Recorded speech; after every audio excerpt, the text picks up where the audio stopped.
Hey everyone, Forrest here with Rocky Mountain School of Photography, and today we're going to take a look at an exciting new product called the Benro Polaris. So the Benro Polaris is an electronic tripod head. What that means is that it actually has motors inside of it that can point your camera in different directions.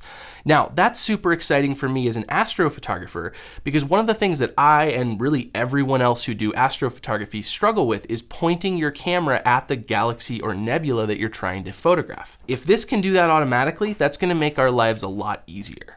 One important disclaimer of this video is that this was provided for free for the purposes of this review. With that said, Benro had no influence on what I'm saying in this video. They weren't able to see this video before you all are, so I'm gonna be totally honest and I'll give you my honest opinion of this. To be honest, to start with, I have pretty high expectations, so let's go ahead and see what this can do. So the way this works is there's three axes of control. This one would be rotation, or in the astro world, we would call this azimuth, which is like your left to right orientation, assuming this is mounted to your tripod. We have this one, which would be your altitude or your up and down control. And then we have this third one, which, like I said, this is the astro specific add-on, and this gives us another azimuth control, but it can do it at an angle. And I am hoping, I don't know yet, that this is going to allow us to get by running into a problem called field rotation, which we'll talk more about when we get out there. Another thing that I thought was important is it does have an IPX6 waterproofing or water resistance rating, so that's nice too, which means it can, it can be splashed. I believe that's the IPX6 rating, kind of what they call for. For those of you who don't know, this actually takes the place of your tripod head. So this right here is going to mount to the tripod itself, and then our camera is going to mount up here to the Astro add-on on the tracker. If we didn't have the Astro add-on, we would be mounting our camera right to the top. And that's actually really cool too. I should show you all this. In the instructions, they outline all the different uses. So this is not just useful for astrophotography. Obviously, that's what I'm going to focus on. But they talk about using a people remover mode, going in and using this for HDR, using it for panoramas, using it for time lapses. There's a lot of cool things that this can do. Focus stacking, motion time lapse, really cool stuff. Again, I'm going to be focusing on star tracking because that's particularly my genre of photography that I'm really interested in this video. But I imagine there are going to be numerous YouTubers out there making videos on the other uses of a tracker like this. So definitely check those out if you're more interested or also interested in some of those other features that this has. So my test rig is a really heavy duty tripod. This is the Robus 5558, which is my favorite tripod for astrophotography. It's durable, it can hold a lot of weight, and it's actually still pretty light to carry, which is nice. I actually have a leveling head on this tripod as well, which means I can loosen this little knobby and I can adjust the angle of the entire Polaris. And that allows me to get perfectly level of a base for the Polaris to sit on, which is going to improve its tracking performance. What I'm using for my camera here is the Fuji X-T4 with a 50 to 140 millimeter lens, which is about equivalent to a 70 to 200 since this is an APS-C size sensor. And then I've actually got a 1.4x tele-extender on that. Now, the Polaris has been really easy to set up for me. The only real trouble that I've had in the whole process, the app installed perfectly, that all worked great. Really, the only issue has been getting my Fuji to talk to the Polaris in order for me to use the in-app controls. Now, what I ended up actually having to do, let me show you. The port on the X-T4 to tether it to a computer or the Polaris is USB Type-C. And the camera port on the Polaris is also USB Type-C. And I assumed I could just use the Type-C cable that was included with the Polaris, but unfortunately that couldn't work no matter what I tried. So what I ended up having to do was actually use a USB Type-C to Type-A adapter, which you can see right here is gray. So that converts Type-C to Type-A, and then a Type-A to Type-C cable. So I still have a cable that's Type-C on both ends, but I have to adapt it midway through to Type-A. And I don't know why this worked, but this has solved my issues. Now, the good news is Canon folks, Nikon folks, other brands, I haven't seen any people having issues on the Facebook group or on the different forums that I've looked at, so you'll probably be fine. But Fuji shooters, this is something to think about. Got my camera connected to the Polaris. I'm gonna go ahead and turn on my camera. And then what I'm gonna do is open the app. And what it's gonna do is it's gonna have me align the Polaris with the compass of my phone. And I think this is a really clever way to do this. Generally with most trackers, what we're doing is using the compass on our phone to kind of eyeball north, and then we point it to the North Star. But the Polaris, as soon as we put it into Astro mode, I'm gonna go ahead and do that, it's gonna ask me to put the phone next to the Polaris and hit the calibrate button. And that is going to teach the Polaris where everything is as far as directionality. Now, we also have to do a 1-star alignment in order to actually teach it where all the stars are, but this gives us a starting point, so now it knows it's pointing roughly south. I guess we're getting a good test of high ISO on the Fuji X-H2S. Here we are at ISO 12,800. So I got my 1-star alignment done. I actually happen to have Jupiter up. And basically the way it works is you tell the app to go to Jupiter, and the mount points itself at what it thinks is Jupiter. You then center it using the app and say, okay, and whatever like adjustment you had to make to get Jupiter into the middle, the mount uses that to learn, okay, I'm this far off in my pointing accuracy. And so now it should be good to go. And I got Jupiter here in the center, and it's held the center now for a good 5-10 minutes. So it is tracking properly. So I've used the Benro Polaris for the past 5 nights. I've probably put 2 hours per night on it. And in those 10 hours, I've learned a lot about it. And I think Benro has done a really great job here. There's a lot of things that this does much simpler than other comparable mounts and trackers, which is pretty cool. We'll talk more about that in a second. I also do have some qualms and issues with it, and I also want to get into those. Before I do though, the good news is I think a lot of my issues with this mount are with the firmware and the software of the mount and not necessarily the hardware. By looking at the Facebook group, it looks like the Benro team has already fixed many of the issues that plagued the early versions of the Polaris. And if they continue to do that, I think a lot of this stuff is fixable. So let's go ahead and start with what I really liked about this mount and that I think it does really well. The first thing is just simply the ease of alignment. Getting this thing to learn where things are in the sky is so simple. Now that leads me into a more negative quality, which is that a 1-star alignment is inherently not very accurate. And unfortunately, because of the way the Polaris works, the alignment accuracy is directly correlated to the tracking performance. Meaning the more carefully you align this mount with the sky, and you do that 1-star alignment and compass alignment, the better it's gonna do tracking your object, and therefore you're gonna be able to use longer sub-exposures or longer light frames, which means lower ISO, better image quality, all of that. Now, the good news here is Benro has announced that they are coming out with a 2-star alignment feature, which is going to give us a much better tracking accuracy, and I think that that is going to help this a lot. But as it is, if I do a moderately careful job aligning things, I can pretty safely get 30-second or 60-second long exposures without any trailing with about a 200mm focal length lens. And that's pretty good. I mean, that's kind of the performance that I would expect out of like a basic iOptron Sky Guider or Sky Tracker. But again, we got to keep price in mind. A Sky Guider or a Sky Tracker is $300, $400, $500, whereas this is coming in almost double that. Now, another amazing thing that this does is just the go-to functionality, being able to have it point in the sky wherever you tell it to go.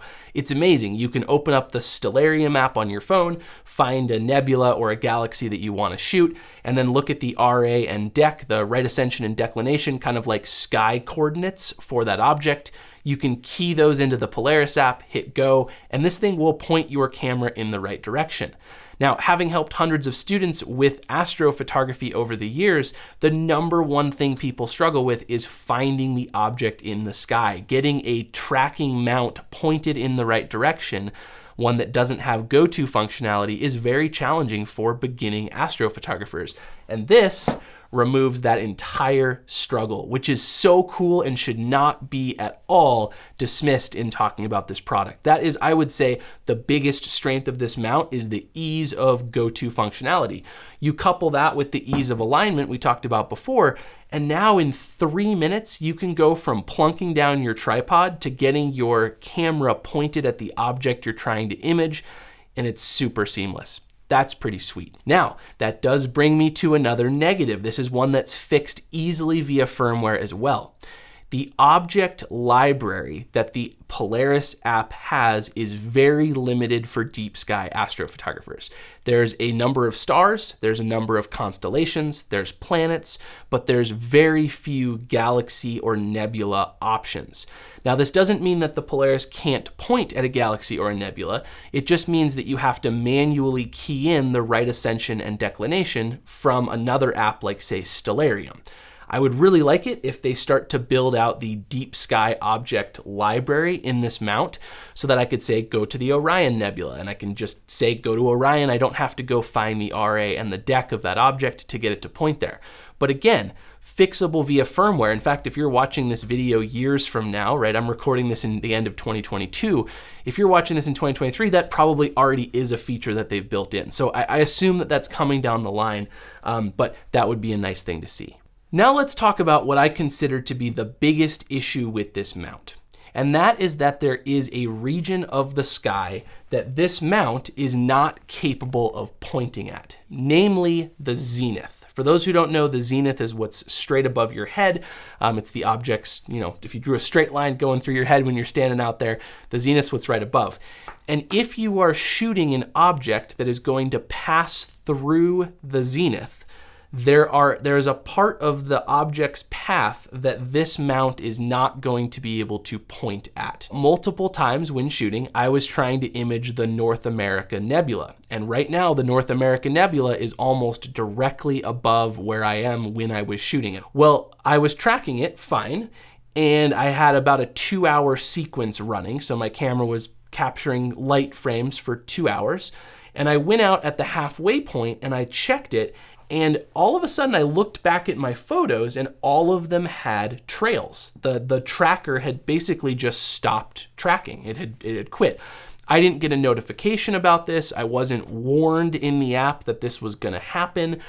Basically just 30 minutes of imaging time had gone away because of the tracker stopping tracking. So I decided to look at it a little bit more in depth, and I told the tracker to go to the North America Nebula. And it tried. I saw the motors whirring, moving around, and I got a little pop-up that said, object can't be tracked to because of hardware limitation or something like that. Something along the lines of the mount can't point at that. And I think what was happening is the Astro add-on, this little knob up here, was actually pitched back so far that it was hitting the azimuth knob, the main rotation knob of the mount, limiting the ability for this mount to point straight up in the sky.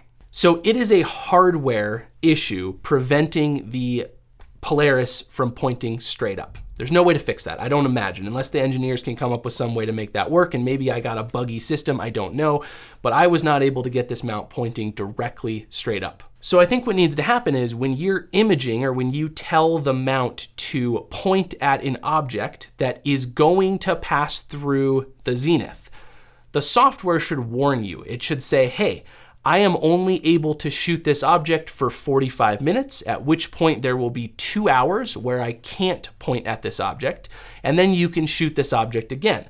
Would you like to slew to a different object for those 2 hours, or would you like to stop imaging and continue the imaging when I can point at the object again? Something that informs the user of what's gonna happen. Because otherwise you could set your camera up to run all night, point at the North America Nebula, an hour into the night, it passes through that kind of no-go zone on the sky, and then it stops tracking and you wake up in the morning with a bunch of trailed stars. Hint, hint, that happened to me, right? So I think something that addresses that, and maybe, the mount tracks, it gets to that zone where it can no longer point at it, and then it waits. And as soon as the object passes to the other side of that zone that it can't image, the mount slews over to that other side and continues imaging it.